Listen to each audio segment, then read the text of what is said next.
Welcome back to another episode of Why Moving to the Middle of Nowhere Sounds Better Every Day. Today's topic, neighbors. Those special people you didn't choose, can't avoid, and who somehow always manage to make your life interesting in the worst possible ways.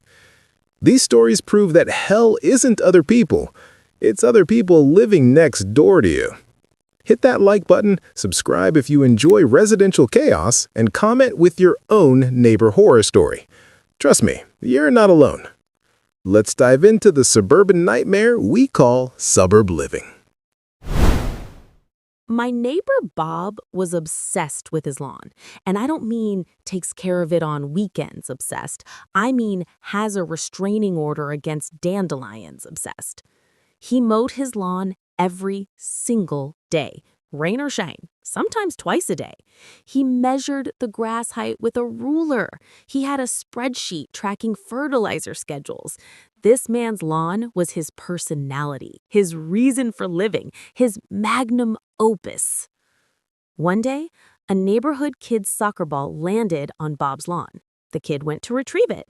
Bob came sprinting out of his house screaming like the kid had just murdered his family. "Get off my grass! You're compressing the blades!" The kid is terrified. Parents come out. Bob is ranting about grass trauma and blade compression recovery time. The parents apologize, get the ball, leave. We all think it's over. Wrong. 2 days later, Bob installed a moat, a literal moat, around his lawn, about 2 feet deep, filled with water. He put up a sign, "Trespassers will be prosecuted. This means you." A moat in suburban Ohio. The Homeowners Association tried to make him remove it. He threatened to sue them for violating his property rights and causing emotional distress to his lawn.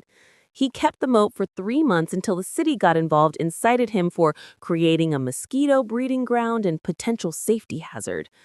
He had to fill it in.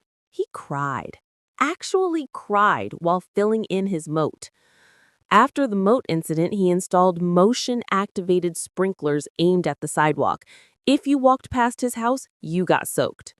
More complaints, more citations. He finally moved away after the HOA fined him into bankruptcy. Last I heard, he bought a house on 5 acres in the middle of nowhere. Just him and his grass. Living the dream, I guess. The new neighbors are normal. Their lawn is just a lawn. It's refreshing. A moat. This man built a medieval defense system for his grass. Grass trauma. Grass trauma! As if the grass has feelings. As if the blades are lying there going, "Oh no, a child stepped on me. I'll never recover." He measured his grass with a ruler. That's not lawn care. That's an obsession. That's a cry for help disguised as landscaping. And he cried filling in the moat? He mourned his grass moat like it was a deceased relative. The motion-activated sprinklers aimed at pedestrians? That's not security. That's assault. That's choosing violence against people just walking by. Bob's entire personality was grass. His hopes, his dreams, his emotional well-being, all invested in lawn maintenance. That's not healthy. That's a disorder. The HOA fined him in the bankruptcy? Whew. Do you know how much you have to be fined to go bankrupt? That's dedication to your insanity. And now he's alone on 5 acres with his grass. No people, no neighbors, just Bob and his properly maintained grass blades, probably measuring them with a ruler every morning. That's not living the dream. That's isolation with extra steps and fertilizer. But hey, at least the new neighbors are normal. The bar is underground at this point. Next story. We had a neighbor who kept stealing packages from everyone's porches. We knew it was her. We'd seen her on Ring cameras, but she always wore a disguise. Sunglasses, hat, different jackets. She thought she was smart. The police said they couldn't do anything without definitive proof. Security footage apparently wasn't enough. So my neighbor Tom decided to take matters into his own hands. He ordered a box online, but he didn't put anything valuable in it. He filled it with his dog's poop, wrapped carefully, multiple layers. Then he added a glitter bomb, one of those spring-loaded things that explodes glitter everywhere when you open it. Then he added a fart spray canister rigged to spray when the box was moved. This man engineered a biological weapon disguised as an Amazon package. He put it on his porch, waited. 3 hours later, the package thief strikes. Takes the box. Tom is watching on his camera, grinning like a maniac. About 20 minutes later, we hear screaming from her house, then gagging, then more screaming. She comes outside, covered in glitter, dog poop, and the smell of concentrated fart spray. She's trying to wash it off with a garden hose, but it's not working. The glitter is everywhere, in her hair, on her clothes, probably in her soul. Her husband comes out, takes one smell, and goes back inside. Won't help her. You can hear him laughing through the door. She never stole another package. She also never made eye contact with anyone in the neighborhood again. Tom became a legend. People would see him and give him a knowing nod. He'd just smile and wave. The package thief moved away 6 months later. Probably couldn't handle the shame or the lingering smell. Tom still has the camera footage. He plays it at neighborhood BBQs. Everyone laughs. It's our favorite home movie. Tom didn't just catch a thief. Tom created a weapon of mass destruction. Dog poop, glitter bomb, and fart spray. That's not revenge. That's chemical warfare. That's a Geneva Convention violation. The husband laughing through the door while his wife is covered in poop and glitter? That's how you know the marriage is strong. Sorry, honey, you made your bed. Now lie in it. Also, you smell terrible. And she never stole again. One tactical package was all it took. Instant rehabilitation through humiliation. The knowing nods Tom gets from neighbors? That's respect. That's community approval. He's the neighborhood hero. Playing the footage at BBQs? That's rubbing salt in the wound. That's making sure she never forgets. She moved away from the shame. Not from legal consequences, from pure, unadulterated embarrassment. That's the most effective punishment. Meanwhile, the police are still out there going, "We need more evidence." Tryly, Tom provided justice with a glitter bomb and dog feces. Is it legal? Questionable. Is it effective? Absolutely. Is it satisfying? Immensely. This is what happens when you mess with someone's packages. You get the poop bomb. Literally. Next story. My neighbor decided she wanted to live sustainably and get back to nature. Noble goals, except she lived in a suburban neighborhood with houses 10 feet apart. She started with chickens. Fine. Chickens are quiet mostly. They provide eggs. Whatever. Then she got a rooster. Not fine. Not fine at all. This rooster crowed at 4:30 a.m. every single day, like clockwork, like an unholy alarm clock from hell. The entire neighborhood is being woken up at 4:30 a.m. by this demonic bird. We asked her politely to get rid of it. She said, "Roosters are natural. You need to adjust your sleep schedule to nature's rhythm." Ma'am, nature's rhythm is killing me. The HOA rules said no farm animals. She argued that chickens weren't farm animals, they were domesticated companions. This woman hired a lawyer to defend her rooster. While the legal battle dragged on, the rooster continued his reign of terror. But then he escalated. The rooster started attacking people. Mailman? Attacked. Kids walking to the bus stop? Attacked. One guy jogging? Attacked and chased 3 blocks. This rooster was on a mission. He was aggressive, territorial, and apparently had a personal vendetta against the entire neighborhood. Animal control got involved after the rooster sent someone to the ER with a gash on their leg. The neighbor was fined and ordered to remove the rooster. She protested. She claimed the rooster was defending his territory and people should respect his space. The rooster's space was the entire neighborhood. Finally, after 3 months of legal fighting, rooster attacks, and sleep deprivation, she moved the rooster to a farm upstate. Whether that's true or code for something else, I don't know. I don't want to know. The first morning without the rooster, the entire street slept until 7 a.m. It was glorious. People were crying tears of joy. She still has the chickens. They're fine. But if she ever brings another rooster, I'm pretty sure the neighborhood will riot. Adjust your sleep schedule to nature's rhythm. Nature's rhythm doesn't pay my bills, Karen. This woman hired a lawyer for a rooster. That's commitment to chaos. That's weaponized sustainability. And the rooster was attacking people. That's not a pet, that's a terrorist. That's a feathered menace to society. Sent someone to the ER with a gash from a chicken. That rooster had hands. Well, talons would still.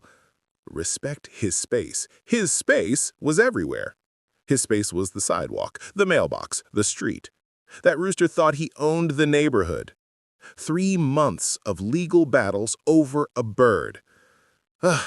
While people are getting attacked and nobody's sleeping. That's not sustainable living, that's suburban warfare. Moved to a farm upstate. Sure, Jan, we all know what that means. The rooster is living on a nice farm with plenty of room to run.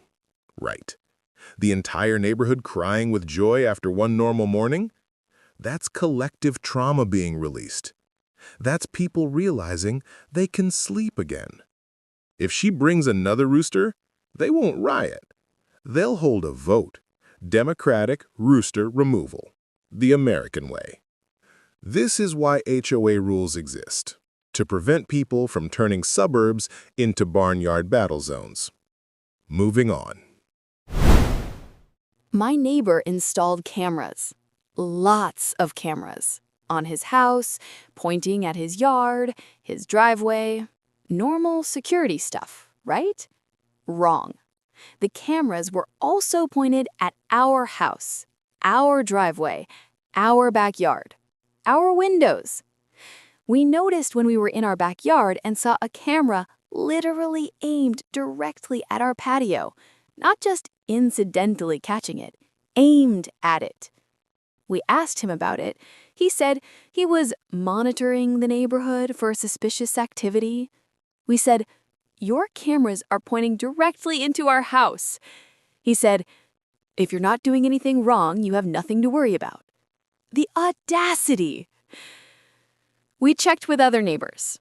He had cameras pointing at everyone. Every house on the block had at least one camera aimed at it. We called the police.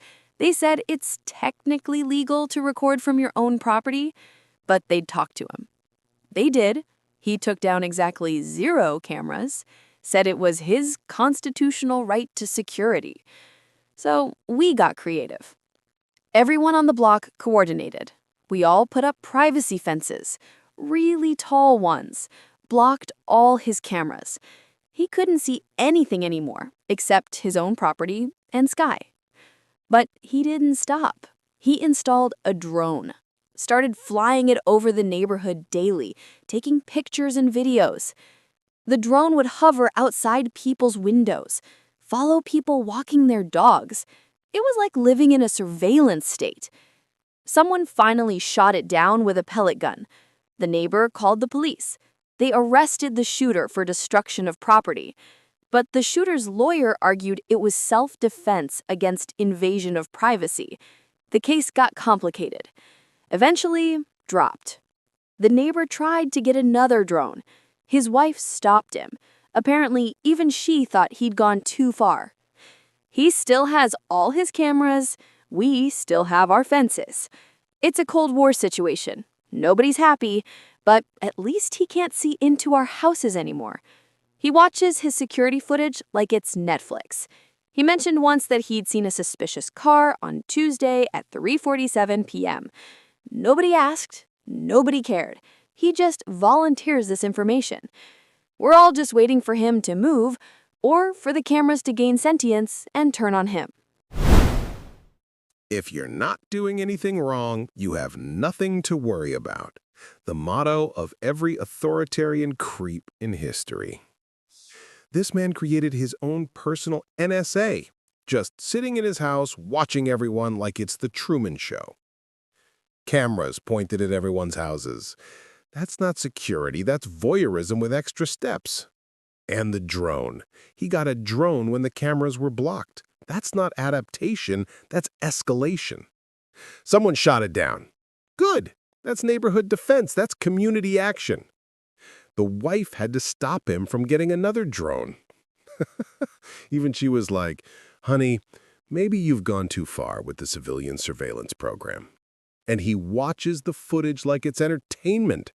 Suspicious car on Tuesday at 3:47 p.m. Sir, nobody cares. That was probably someone's Uber Eats. The Cold War situation is perfect. Just two sides staring at each other over privacy fences, waiting for someone to make the first move. The cameras gaining sentience and turning on him would be poetic justice. You wanted surveillance? Here's surveillance. This is why people don't trust their neighbors, because some of them are literally running a surveillance operation from their living room. Constitutional right to security. Your rights end where others' privacy begins. That's like basic social contract stuff. This man needs a hobby. Literally any hobby. Woodworking, painting, knitting, anything that doesn't involve watching his neighbors 24/7. Next story. My upstairs neighbor throws parties, not occasional parties, not weekend parties, constant parties. Monday night, party. Wednesday afternoon, party. Friday at 2 a.m., absolutely, definitely a party. The music is so loud, our pictures shake on the walls. Our ceiling fan vibrates. We can feel the bass in our bones. We've asked him to keep it down multiple times. He always says, "Oh yeah, totally, my bad," and then changes nothing. Called the cops for noise complaints. They came, told him to quiet down. He did for exactly 20 minutes, then turned it back up. This happened 12 times. 12! The cops started recognizing our address. One officer said, "Again," when we called. We tried being diplomatic. We brought him cookies and asked nicely. He ate the cookies and threw another party that night. We tried reasoning with him. Some of us work early mornings. He said, "That sounds like a you problem." A you problem. Sleep is a you problem, apparently. We escalated to the landlord. Landlord talked to him. Nothing changed. Landlord said they couldn't evict him without more violations. So we documented everything. Dates, times, decibel readings. We bought a meter. Police report numbers, built a case like we were prosecuting a war criminal. Took 3 months, but we finally had enough evidence. Landlord started eviction proceedings. The neighbor responded by throwing a massive party, like 50+ people. It lasted until 6 a.m. on a Tuesday. That was the final straw. Landlord expedited the eviction. During the eviction process, the neighbor threw a farewell party. It was somehow even louder than the previous parties. He finally moved out. The new upstairs neighbors are an elderly couple who go to bed at 8 p.m. and listen to jazz at a reasonable volume. It's so quiet now, I sometimes forget we have upstairs neighbors. It's beautiful. But I'm traumatized. Any loud noise, and I instinctively reach for my phone to call the police. I hear bass music in my nightmares. Monday night parties. Monday night? That's not being a party animal, that's being a menace. That sounds like a you problem. Sleep is a basic human need. It's not a me problem. It's a you being a terrible neighbor problem. The cops came 12 times. At what point do they just set up a permanent station outside? "Welcome to the party house. How may we cite you today?" And he'd turn it back up after 20 minutes. That's not compliance. That's mockery. That's giving the middle finger to law enforcement. Building a case with decibel readings and documentation? That's dedication. That's treating your neighbor like a legal opponent, because he is. The farewell party being even louder?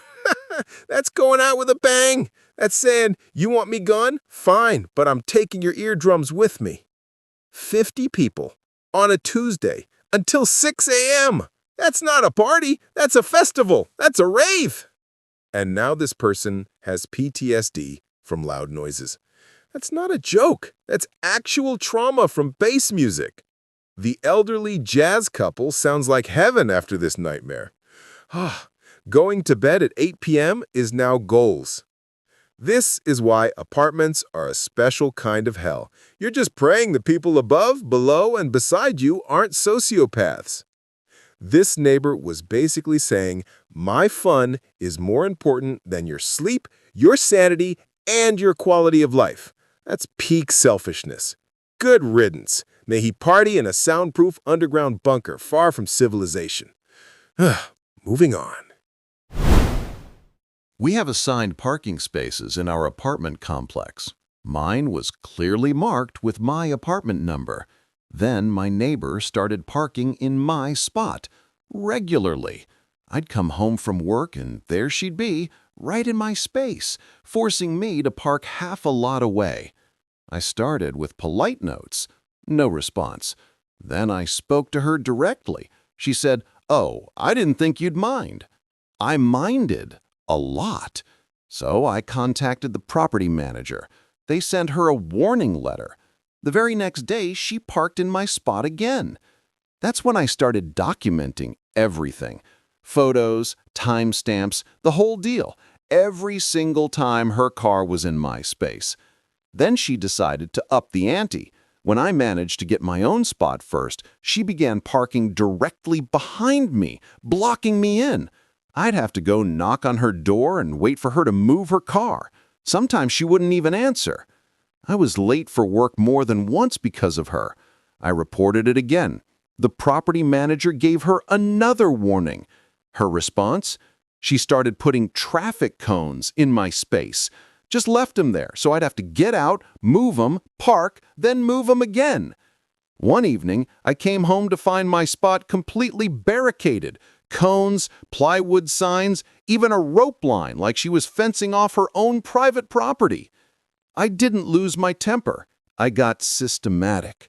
I took a clear video of the entire setup, then calmly removed every single item and stacked them neatly on her porch. After that, I parked in my assigned spot, just as usual. Minutes later, she was at my door screaming about her cones. I said, "They were blocking my assigned parking space. I moved them and returned them to you." Then I called the property manager and sent them the photos and video evidence. Within an hour, the manager came by, saw the pile on her porch, and issued her a final eviction notice for repeated property violations and harassment. That should have been the end of it, but no. She took to the community Facebook group, ranting about parking thieves. No one knew what she was talking about. Then came the notes on my windshield. "You stole my spot. You'll regret this." The handwriting got shakier every time. So I installed security cameras. Within a week, I caught her keying my car. On video. Sent it straight to the property manager. She was evicted immediately. Tried to claim she was being harassed by me for parking in my own assigned spot. She moved out still shouting about lawsuits and emotional distress. Haven't heard from her since. The new neighbor parks in their own space, like a normal person. I didn't think you'd mind. Oh, I minded. The giant painted number on the ground kind of suggests ownership, doesn't it? Traffic cones. She brought traffic cones into a residential parking argument. That's not a dispute. That's psychological warfare. And then she barricaded the spot with cones and plywood signs. Like she was running a construction zone. Caution, entitlement ahead. She wasn't warned once, not twice, 3 times, and still thought she was the victim. When he neatly stacked her cones on her porch? That's not petty, that's art. That's tactical patience. Then she went online calling people parking space thieves. Ma'am, you're the thief. You're literally stealing the assigned space. The projection is Olympic level. And the notes. You stole my spot. It was never your spot. It had someone else's apartment number on it. It's right there. Then she keyed his car for parking in his own space. That's not just petty, that's a felony with extra steps. And when she got evicted, she claimed she was being harassed. The audacity is astounding. Emotional distress? She caused emotional distress to the tenant, the manager, the police, and possibly to the concept of logic itself. Honestly, moving her cones to her porch was the cleanest victory possible. A quiet mic drop in the war for assigned parking. This is why we can't have nice things. Because someone always looks at assigned parking only and thinks, that's more of a suggestion. The bar for being a decent neighbor, it's on the floor. And somehow, people still trip over it. Next story. My neighbor decided to renovate his house. Normal, right? People renovate. It happens. Except he did all his renovations between 11 p.m. and 4 a.m. Power tools at midnight, hammering at 1 a.m., sawing at 2 a.m., like he was running a nighttime construction business. We asked why he worked at night. He said he works better in the quiet he was destroying with his power tools. We asked him to work during reasonable hours. He said his job during the day didn't give him time, so nights were all he had. Okay, understandable, but also everyone else is trying to sleep. Filed noise complaints. He'd stop when cops came, start again when they left. This went on for months. Our entire street was sleep-deprived. People looked like zombies. We were all walking around with dark circles, clutching coffee like our lives depended on it. Someone started a group text for the whole block. We'd text each other every time he started up. 11:47 p.m., circular saw. 1:23 a.m., hammering. It was like a depressing neighborhood watch. One night, he was jackhammering at 2 a.m. One neighbor had had enough and called the city inspector. Inspector came next day. Turns out he didn't have any permits, none. All his renovations were illegal. City shut him down. He had to stop all construction until he got proper permits and agreed to work during legal hours, 7 a.m. to 9 p.m. He got the permits, started working during the day, but now he was angry about it. He'd blast death metal music while working, out of spite. During legal hours, but loud, like, I'm technically complying but making everyone miserable, loud. We couldn't do anything because he was within legal sound hours. He was maliciously compliant. This continued until he finished his renovations. Took another 6 months. When he finally finished, he put the house up for sale immediately, sold it, moved away. The new owners are quiet. They don't renovate at night. They don't blast death metal. They're normal. But I still wake up sometimes at 2 a.m. expecting to hear a power saw. The phantom construction haunts me. Works better in the quiet. The quiet you're murdering with a circular saw at midnight. The audacity to say you work better in quiet while being the loudest thing in the neighborhood. A jackhammer at 2 a.m. That's not renovation, that's a declaration of war. That's saying, I don't care about sleep, laws, or human decency, only drywall. The group text tracking his construction times? That's beautiful community bonding through shared suffering. Yes, I also hear the hammering. We're all dying together. That's solidarity. That's trauma group chat energy. And no permits, of course. Because if you're running a one-man construction cult at midnight, why would you follow building codes? Then came the spite phase. Death metal at full volume during legal hours. Deadpan, because nothing says compliance like Cannibal Corpse at breakfast. That's malicious compliance at its finest. You said I can't work at night? Fine, I'll make sure your mornings sound like the gates of hell opening. And the worst part?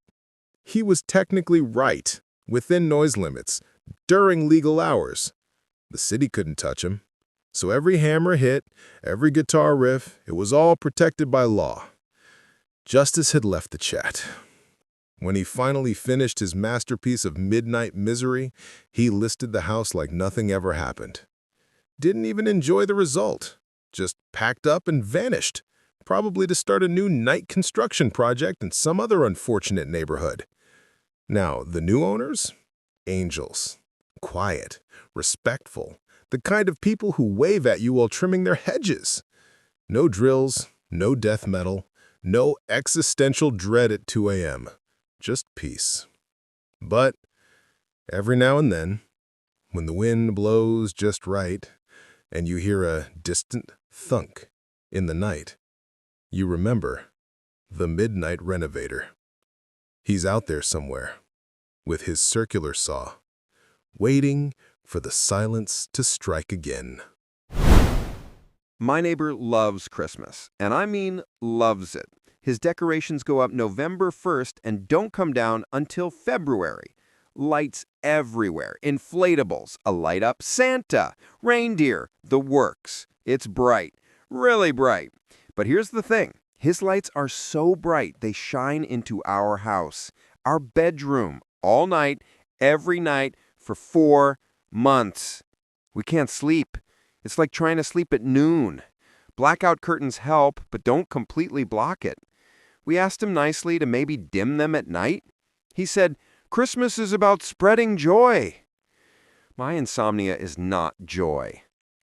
His display drew crowds. People would park on our street to take photos. Our lawn got trampled, strangers on our property constantly. One couple literally set up a picnic on our yard to watch his lights. Didn't ask permission, just showed up with sandwiches. We asked him to add a sign directing people to park elsewhere. He said we should be grateful for the community spirit. The community spirit was killing our grass and preventing us from parking near our own house. His electric bill must have been astronomical because his display was visible from space. Okay, not space, but definitely from the highway 2 miles away. Then he added music. Speakers playing Christmas carols on loop, starting at 6 a.m. until midnight. 6 a.m. Jingle bells at 6 a.m. every morning for 4 months. We snapped, called code enforcement. His display violated light pollution ordinances. Too many watts, too close to property lines. He got cited, had to reduce his display by 60%, remove the speakers entirely. He complied, but looked at us like we'd personally murdered Santa Claus. Next year, his display was smaller, still bright, but manageable. No speakers. But every time we see him, he glares. We're the family that ruined Christmas. We're not. We just wanted to sleep and park near our house and not have strangers camping on our lawn. But according to neighborhood lore, we're the Grinches. Worth it, though. Sleep is more valuable than his opinion. Christmas is about spreading joy, not blinding your neighbors, not preventing sleep, not drawing hordes of people to someone else's property. Visible from the highway. That's not a Christmas display, that's a beacon. That's a lighthouse. 6 a.m. Christmas music. Every morning. For 4 months. That's not festive, that's torture. That's a psychological experiment. People picnicking on their lawn. Just showed up with sandwiches. Look, honey, a nice yard to destroy while we enjoy Christmas lights that aren't ours. Community spirit. The community spirit of strangers trampling your grass. The community spirit of no parking. That's not community, that's invasion. And he glares at them now. They're the villains for wanting basic human needs like sleep and property boundaries. Ruined Christmas? No. You ruined sleep. You ruined parking. You ruined peace and quiet. But they're the Grinches in neighborhood lore, because they dared to say, hey, maybe dim the sun you've recreated in your yard. This is peak, I'm fun, and you're a killjoy for having boundaries energy. Christmas is one day, not 4 months, not a lifestyle, not an excuse to violate noise and light ordinances. This neighbor was basically saying, my holiday obsession is more important than your quality of life. Classic. They made the right choice. Sleep over social approval any day. Next story. My neighbor started with 1 dog. Fine. Then 2 dogs. Also fine. Then 3 dogs, 4 cats, and a parrot. Okay, getting crowded, but still manageable. Then she got 2 rabbits, a ferret, 3 more cats, and 5 chickens. Wait, chickens? In a suburban rental house? The smell started becoming noticeable, like from the street. Animal smell, strong animal smell. We could hear the dogs barking at all hours, the parrot screaming, the rooster crowing. It was like living next to a zoo. She kept adding animals. Got a goat. A goat! Named him Billy. Billy escaped constantly and ate everyone's flowers. Billy also head-butted my car. Twice. Left dents. We contacted animal control. They came out. She was over the legal limit for pets in a residential area by about 300%. She got cited, had to reduce her animals to the legal limit of 4 pets. She argued that her animals were emotional support animals and therefore exempt. All of them, the goat, the chickens, the ferret, all emotional support animals apparently. Animal control didn't buy it. She had 30 days to rehome most of her animals or face daily fines. She started a GoFundMe to save her animal family from persecution. Raised $47 total. The deadline came. She'd rehomed exactly 0 animals. The fines started. After 2 weeks of daily $200 fines, she finally started rehoming. It took her another month to get down to the legal limit of 4 pets. She kept the dogs and the parrot that screams constantly. Billy the goat went to an actual farm. The chickens went to someone with land. The cats were adopted out. She was furious, blamed all the neighbors for being cruel to animals. We weren't cruel to animals. We just didn't want to live next to a petting zoo. The smell eventually went away. The constant noise reduced. Billy stopped eating my roses. But she still gives us dirty looks. We're the villains who broke up her family. Her family was a municipal code violation. There's a difference. A goat in a suburban rental. That's not a pet, that's livestock. Billy head-butted a car. Twice! That's not a cute animal moment, that's property damage from a farm animal. Emotional support animals. All of them. The chickens provide emotional support. The goat provides emotional support. Through headbutting, apparently. 300% over the legal limit.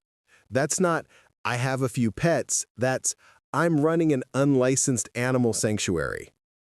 The GoFundMe raising $47. $47. Even strangers on the internet said, no, this is too many animals. Daily $200 fines, and she still waited 2 weeks. Whew, that's $2,800 before she started rehoming. That's commitment to hoarding. And she blamed the neighbors. Ugh, you're cruel to animals. No, ma'am, you were cruel to your neighbors, and probably to the animals living in overcrowded conditions. Broke up her family? Your family was a code violation. Your family needed a permit and a farm. The smell from the street, that's not normal. That's a health hazard. That's how plagues start. This woman looked at zoning laws and said, those are suggestions. Then got mad when consequences happened. Billy probably has more space and better quality of life now. The chickens aren't crammed into a suburban backyard. Everyone's better off. Except the neighbors who now get dirty looks for wanting to live in a residential area without farm animals. The bar is in hell, and people still limbo under it. Next story. My neighbor stopped taking out his trash. Just stopped. Completely. At first, we noticed trash bags piling up in his garage, then on his porch, then in his yard. The smell was horrendous, like something died. Multiple somethings. Recently. Flies everywhere. Rats started showing up. Raccoons. It was like his house was a wildlife buffet. We asked him about it. He said he'd get to it eventually. Weeks passed. More trash, more smell, more vermin. We called code enforcement. They came out, nearly vomited from the smell, and cited him for health violations. He had to clean it up within 72 hours or face daily fines and possible condemnation of the property. 72 hours came and went. He removed some trash. Not all, not even most, just enough to say he tried. The fines started. He accumulated $5,000 in fines in 2 weeks. Then we discovered why he wasn't removing the trash. He believed the garbage company was tracking him through the trash and stealing his identity. Full conspiracy theorist. He thought that by keeping his trash, he was protecting his privacy. By creating a biohazard, he was protecting his privacy. The health department got involved, condemned his property. He was forced to move out while it was professionally cleaned. The cleaning crew wore hazmat suits for a house. They removed 47 bags of trash, dead rats, moldy food that had been sitting for months. The walls had mold. The floors were stained. The landlord evicted him immediately after seeing the condition, charged him for the extensive damages, about $30,000. He tried to sue the landlord for violating his rights. The case was dismissed in about 5 minutes. He moved away. Last I heard, he's doing the same thing at his new place. The cycle continues. The house sat empty for 6 months being renovated. The new tenants have no idea about the trash horror that preceded them. But those of us who lived through it, we remember. The smell is etched into our brains forever. I still check my neighbor's trash situation weekly. PTSD from the trash incident. It's real. The garbage company was tracking him through trash. That's not privacy concern. That's paranoia requiring medication. 47 bags. 47. That's not hoarding. That's creating your own landfill. Hazmat suits for a residential cleaning? That's not it got a little messy. This is a public health crisis. Dead rats in the house. Not near it, in it. That's not living space, that's a tomb. $30,000 in damages from trash. He destroyed a house by refusing to take out garbage. And he's doing it again at his new place. He learned nothing. He moved and immediately started creating Trash House 2 Electric Boogaloo. The landlord probably had nightmares. I rent out a normal house, they return a Superfund site. Violating his rights. Your right to live in filth ends when it becomes a health hazard to everyone around you. That's not rights. That's reality.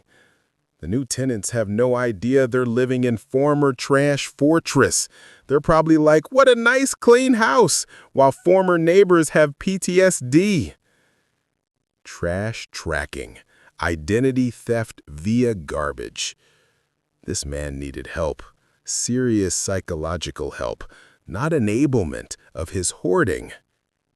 This is what happens when mental illness meets conspiracy theories, meets complete lack of intervention. The neighbors checking trash situations weekly now? That's trauma response. That's making sure it never happens again. Final story.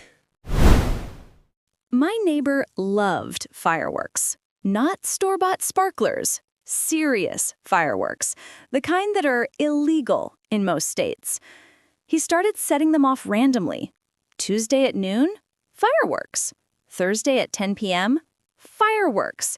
Sunday at 6 a.m., you guessed it, fireworks. Not just on July 4th, year-round, just whenever he felt like it. The explosions would shake our house, set off car alarms, terrify pets. One neighbor's dog had a panic attack and had to be sedated by a vet. We asked him to stop. He said fireworks were his creative expression. creative expression that's illegal and disturbing the peace, but okay. He escalated, started building his own fireworks in his garage with chemicals ordered online. Do you know what mixing your own explosives in a residential area is called? A crime. Also, incredibly dangerous. We called the police. They came, talked to him. He showed him his setup. They immediately called the bomb squad. Bomb squad. At our suburban street. They evacuated our entire block, had to leave our houses while they investigated. Turns out, he had enough explosive materials to level several houses. He was essentially sitting on a bomb. Bomb squad confiscated everything, arrested him for illegal possession of explosive materials and manufacturing illegal fireworks. He tried to argue it was a hobby and he knew what he was doing. The bomb squad expert testified that his setup was a disaster waiting to happen, and he absolutely did not know what he was doing. He was convicted, sentenced to 2 years, also banned from purchasing any explosive materials ever again. While he was in prison, his house was sold. New owners are a nice family with kids. No explosives, no fireworks, just normal people. But every time there's a loud noise, thunder, a car backfiring, anything, everyone on the block flinches. We're all traumatized. One guy started a neighborhood support group, Survivors of the Explosion Neighbor. We meet monthly. We laugh about it now, but at the time, we genuinely thought he might blow up the block, because he almost did. Making explosives in his garage. In a residential area. That's not a hobby, that's domestic terrorism waiting to happen. Creative expression. Blowing things up is not art. It's dangerous. And illegal. The bomb squad. The entire block evacuated. Because one guy wanted to play chemist with explosives. Enough to level several houses. He was sitting on a bomb. His neighbors were living next to a bomb without knowing. I knew what I was doing. The bomb squad expert said you didn't. The people trained to handle explosives said you were wrong. 2 years in prison. Good. That's protecting society from someone who clearly has no self-preservation instinct. And the neighborhood trauma. Everyone flinches at loud noises now. They need a support group for surviving a neighbor. Survivors of the explosion neighbor. That's a real support group. That's how bad it was. They need monthly meetings to process. This man could have killed everyone, the entire block, because he wanted to make pretty lights. The new family has no idea they're living in the former bomb house. What a lovely home. Meanwhile, the neighbors are like, we almost died here. This is the peak neighbor nightmare, the final boss of bad neighbors. You can't top, almost blew up the entire street. And he did it for fun, not even for profit or revenge, just because he liked explosions. Some people should not be allowed near fireworks, or chemicals, or anything that goes boom.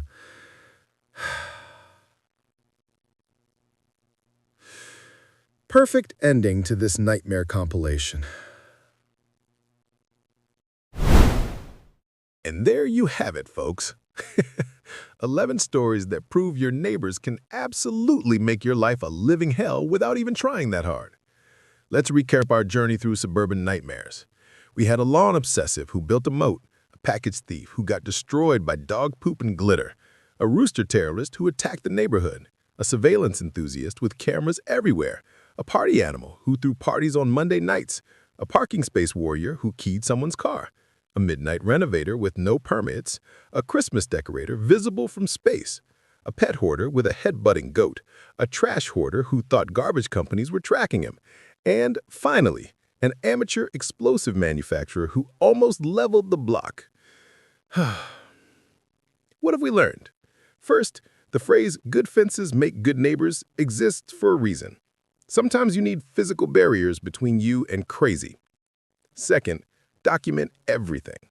Take photos, record dates, save evidence. Because when dealing with insane neighbors, you'll need proof.